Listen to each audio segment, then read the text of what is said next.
सरकार चाषी मानक पई अनेक प्रकार योजना करुछन्ते किंतु तार किछि सुफल मिलु नाही। डिसेंबर जाई फेब्रुआरी आरंभ को बसिलाने किंतु वर्तमान पर्यंत मांडीरु धान मध्ये उठी पारु नाही। फळे शीत काकरे नाकेदम होचंती चाषी।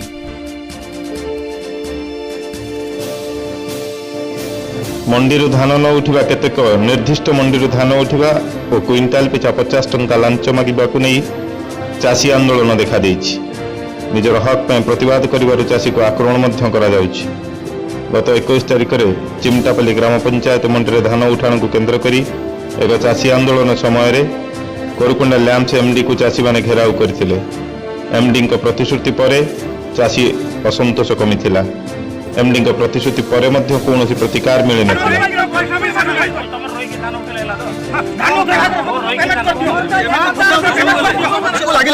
पाख मांडी में जदि 72,000 पैकेट धान उठिला आमर चिमटापल्ली मांडी में निरह चाषी कथा कही पारना बोली मात्र 12,000 पैकेट उठेकि से ऑफिसर मानक हिसाब देखौछन्ति जे यथेष्ट धान उठेली। तो आपण माने आकलन करंतु 15,000 ऊपर पड़छि धान। ये धानटा कर चाषीर तो चाषी प्रति एमडी निर्दय करि नै ताले किए करछि सीएस कहउछन्ति जे टार्गेट खत्म तुमर एमडी को टार्गेट दिया जायतिला से टार्गेट से धान किनि सारला कोठु किनला हमको जणा नै एमडी को धरि के आसो। एमडी को हम कोन धरि जिवु बर परले सीएस आसंतु एठी देखंतु धान अछि कि नै आ एमडी कोन आसी बुझिलंतु धान कथा से 16 कुंडा मांडी धान किनिबार तार व्यस्त सब धान से सरेला। आमर प्रश्न आमर धान आज दिन भीतर उठू से एमडी एठी कहउछन्ति जे मु धान उठाई देबी से बोले हबो नै पक्का धान उठू समस्त को जवाब करू नले एमडी को हम लैंप रो बर्दाश्त करछु जे एमडी थिले हम धान बिकु नै आसंता वर्ष एमडी लैंप थिले हम केही धान आनिबु नै कि ता पाखर लोन नबु नै कि लैंप को हम बदनाम करबु लैंप रो एमडी को बर्दाश्त करंतु आकु सस्पेंड करंतु एबले एमडी हम चाहू नै। हमर धान प्राय 2 मास पड़छि एठी अपन धान उठिनी 31 तारिख में मांडी होती 7 तारिख में मांडी होती एपन तो धान उठेनी धान उठार किसी ना आम जदि आज धान ना उठब काली आम जिलापाल पाखे धान बस्ता नहीं किना बसबी समस्त चाषी मैंने मंडी में धान उठी पारनी सत कथा गोटे गोटे मिलर मानक मकर संक्रांति लेबर समस्या रही तेणु लेबर समस्या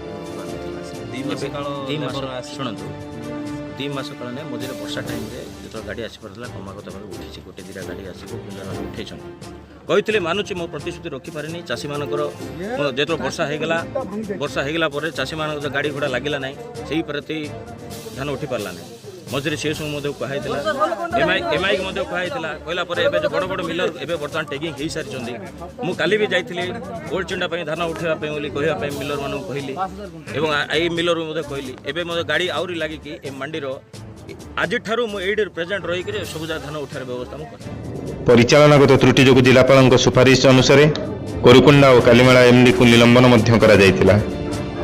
जिलापाल उभय एमडी को तागिद कर चाषी स्वार्थ दृष्टि कार्य करने को निर्देश देते यह सत्वे कौन सुफल न मिलू जिलापाल तत्वावधान मंडीर अव्यवस्था नहीं जिला प्रशासन पक्षर तदंत कर रिपोर्ट प्रदान कर उक्त रिपोर्ट को भित्ति करी जिलापाल सुपारिश क्रमे गत 22 तारिख में एमडी द्वय को जयपुर समवाय समिति समूहर उप निबंधक द्वारा निलंबित कर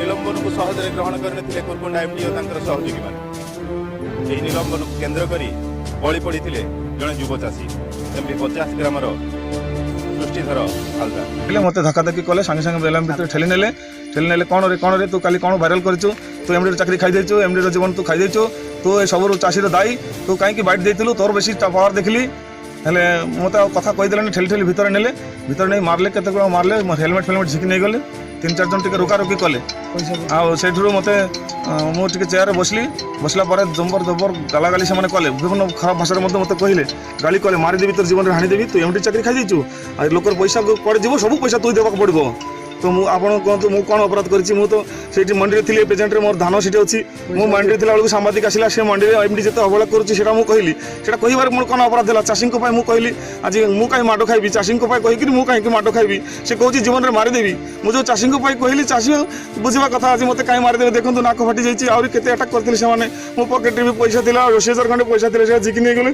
मोर गाड़ी चाबी से पड़ जाता गाड़ी चाबी खोजी मुझे दौड़ी पड़ी पछे कहीं मुझे कौन अपराध कर मुझे आउ किसी कही ना एमडी जहाँ अन्याय से कही मंडी में सांबादिक आसते सांबादिक कहली सांबादिक भाइराल कले मुझे कौन करी सांबादिक तार एक्शन ने कौन कल तार चाकरी गला सस्पेंड है कथा मुझे दूर जाने ना मो मंडी आज गाड़ी लगी धान लटका जाइली से फेरुली घरे एवं सन्ध्या समय मत मारे देखो 18 बाजी ଏଥିରେ ଦୃଷ୍ଟାନ୍ତମୂଳକ କଥା ହେଲା ଏମ୍ଡିଙ୍କ ନିଲମ୍ବନ ପାଇଁ ଚାଷୀଙ୍କ ଦୋଷ କେଉଁଠି ରହିଲା। ଗଣତାନ୍ତ୍ରିକ ରାଷ୍ଟ୍ରରେ ପ୍ରତିବାଦ କରିବା ଯଦି ଭୁଲ, ତାହେଲେ ସୃଷ୍ଟିଧର ସେ ଭୁଲ କରିଛନ୍ତି। ସେ କେବଳ ମଣ୍ଡିରୁ ଧାନ ନ ଉଠିବାରୁ ପ୍ରତିବାଦ କରିଥିଲେ। ନିରୀହ ଚାଷୀ ବର୍ଷଯାକ କ୍ଷେତରେ ପରିଶ୍ରମ କରି ଉପାର୍ଜିତ ଶସ୍ୟକୁ ବିକି ନ ପାରି ରାଜରାସ୍ତାକୁ ଓହ୍ଲାଇବାକୁ ବାଧ୍ୟ ହେଉଛି।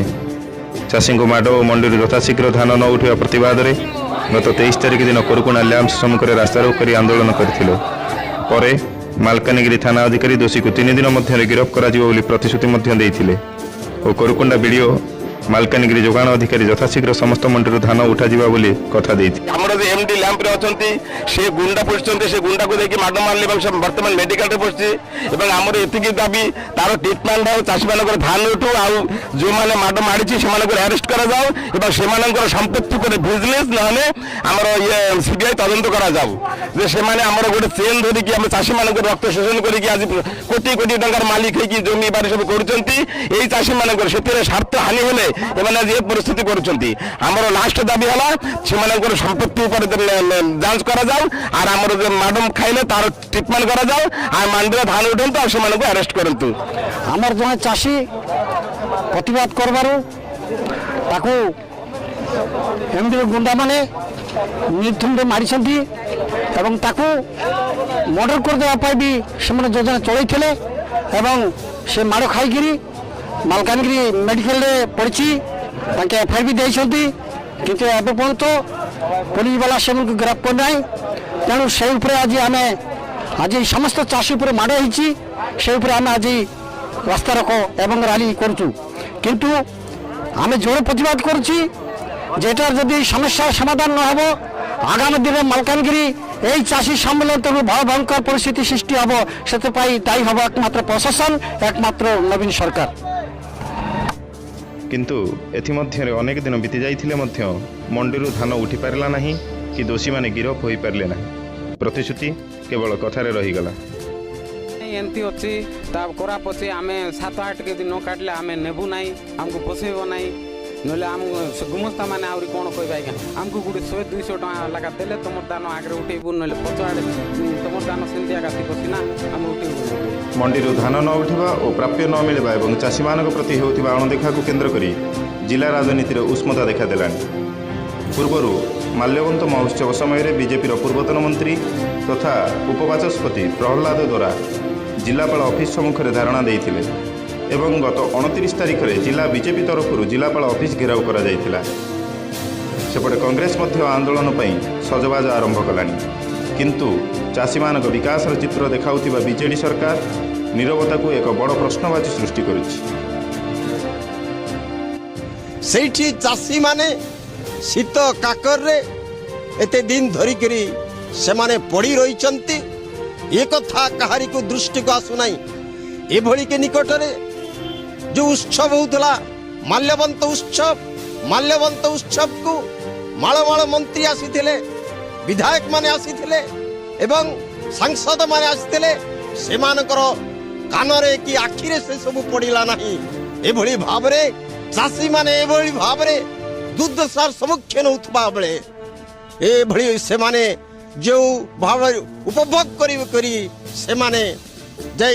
ସେମାନେ ବିଦାୟ ନେଲେ, କୌଣସି କଥା ମଧ୍ୟ ଏ କଥା ସେମାନେ ଜାଣିନାହାନ୍ତି। କିଛି ଦିନ ହେଲା ଆପଣମାନଙ୍କର ବିଭିନ୍ନ ସମ୍ବାଦପତ୍ର ଏବଂ ଇଲେକ୍ଟ୍ରୋନିକ ମିଡ଼ିଆ ଜରିଆରେ ମଧ୍ୟ ଆପଣମାନଙ୍କୁ ଧନ୍ୟବାଦ।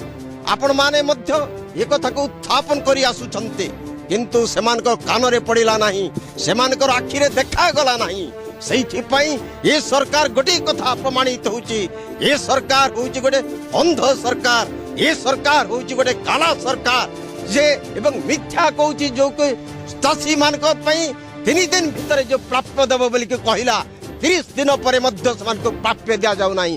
ସେଇଥିପାଇଁ ତାର ବିରୁଦ୍ଧରେ ଏବଂ କେବଳ ସରକାରଙ୍କ ବିରୁଦ୍ଧରେ ବି ସେ ଜିଲ୍ଲା ପ୍ରଶାସନ ସରକାରଙ୍କର ତାଙ୍କର ଏଜେଣ୍ଟ ବନନ୍ତୁ ନାହିଁ।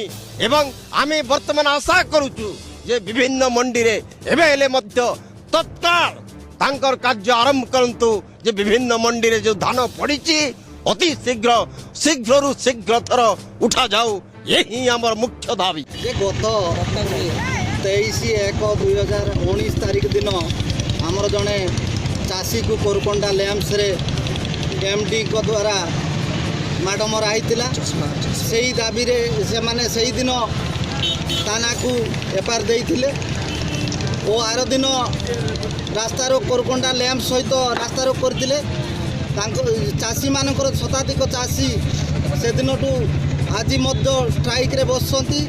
ଯେହେତୁ ଯେ ଲ୍ୟାମ୍ପ ଏମ୍ଡିକୁ ଏବଂ ତା ସହଯୋଗୀମାନଙ୍କୁ ଯେମାନେ ମାଡ଼ ମାରିଛନ୍ତି ଚାଷୀକୁ ତାକୁ ଆରେଷ୍ଟ କରାଯାଉ ଏବଂ ମାଣ୍ଡିମାନଙ୍କରେ ଯେତିକି ଧାନ ପଡ଼ିଛି ତୁରନ୍ତ ଉଠାଯାଉ। ବର୍ଷା ଯୋଗୁଁ ସବୁ ଧାନ ଖରାପ ହେବାକୁ ଯାଉଛି, ସେ ଧାନ ତୁରନ୍ତ ଉଠାଯାଉ। ସେଥିପାଇଁ ଆମେ ଶତାଧିକ ଚାଷୀ ଆସି ଆମର ଜିଲ୍ଲାପାଳ କାର୍ଯ୍ୟାଳୟ ଘେରାଉରେ ବସୁ। ବର୍ତ୍ତମାନ ମାଲକାନଗିରି ଜିଲ୍ଲାରେ ଚାଷୀମାନଙ୍କର ଅବସ୍ଥା ଅତି ଗୁରୁତର। କୌଣସି ମାଣ୍ଡିରେ ଧାନ ଠିକ୍ ଭାବରେ ଉଠୁନାହିଁ। ଚାଷୀ ଦୀର୍ଘ ଦିନ ହେଲା ମାଣ୍ଡିରେ ଶୋଇ ରହୁଛି। ପ୍ରଶାସନ ସବୁବେଳେ ଡିଣ୍ଡି ମାରୁଛି। ଆମେ ପ୍ରତିଦିନ ପ୍ରାୟ ଧାନ ଶେଷ ଆଡ଼କୁ ଗତି କଲାଣି, କିନ୍ତୁ ଦେଖିଲା ବେଳକୁ ଅଧିକାଂଶ ମଣ୍ଡିରେ ପ୍ରାୟ ଶହ ଶହ ହଜାର ହଜାର ବସ୍ତା ଧାନ ଭର୍ତ୍ତି ହେଇକି ରହିଛି। ଆମେ ପ୍ରାୟ କଂଗ୍ରେସ ଦଳ ତରଫରୁ ପ୍ରତ୍ୟେକ ମାଣ୍ଡିରେ ପ୍ରାୟ ବହୁତ ଥର ଆମେ ଯାଇଛୁ, ବହୁତ ଥର ଅନୁରୋଧ କରୁଛୁ ପ୍ରଶାସନକୁ, ତା ସିଓସକୁ ମଧ୍ୟ ଅନୁରୋଧ କରୁଛୁ, କିନ୍ତୁ ବର୍ତ୍ତମାନ ସୁଦ୍ଧା କିଛି ଫଳପ୍ରଦ ହୋଇନାହିଁ। ଆମେ ଆଗାମୀ 10 ତାରିଖ ଭିତରେ ଯଦି ପୁରା ଜିଲ୍ଲା ଭିତରେ ପ୍ରତ୍ୟେକ ମାଣ୍ଡିରେ ଯଦି ଧାନ ନ ଉଠାଯାଏ, ଚାଷୀମାନଙ୍କୁ ଠିକ୍ ଦର ନ ଦିଆଯାଏ, ତାହେଲେ ଜିଲ୍ଲା କଂଗ୍ରେସ ତରଫରୁ ଆମେ ସମ୍ପୂର୍ଣ୍ଣ ଜିଲ୍ଲାପାଳଙ୍କର ଅଫିସରେ ଘେରାଉ କରିବୁ ଆଉ ସମ୍ପୂର୍ଣ୍ଣ ଭାବେ ଜିଲ୍ଲାକୁ ଅଚଳ କରିଦେବୁ। କ୍ୟାମେରାମ୍ୟାନ୍ ଅଜୟଙ୍କ ସହ ମାଲକାନଗିରିରୁ ଶଙ୍କର ପାଲ, କୋରକୋଣ୍ଡାରୁ ବିକ୍ରମ କେଶରୀ, ବାଲିମେଳାରୁ ସୁଭାଶିଷ କର ଓ ସୁଧାଂଶୁ ଶେଖର ମହାନ୍ତିଙ୍କ ରିପୋର୍ଟ ମାଲ୍ୟବନ୍ତ ନ୍ୟୁଜ୍।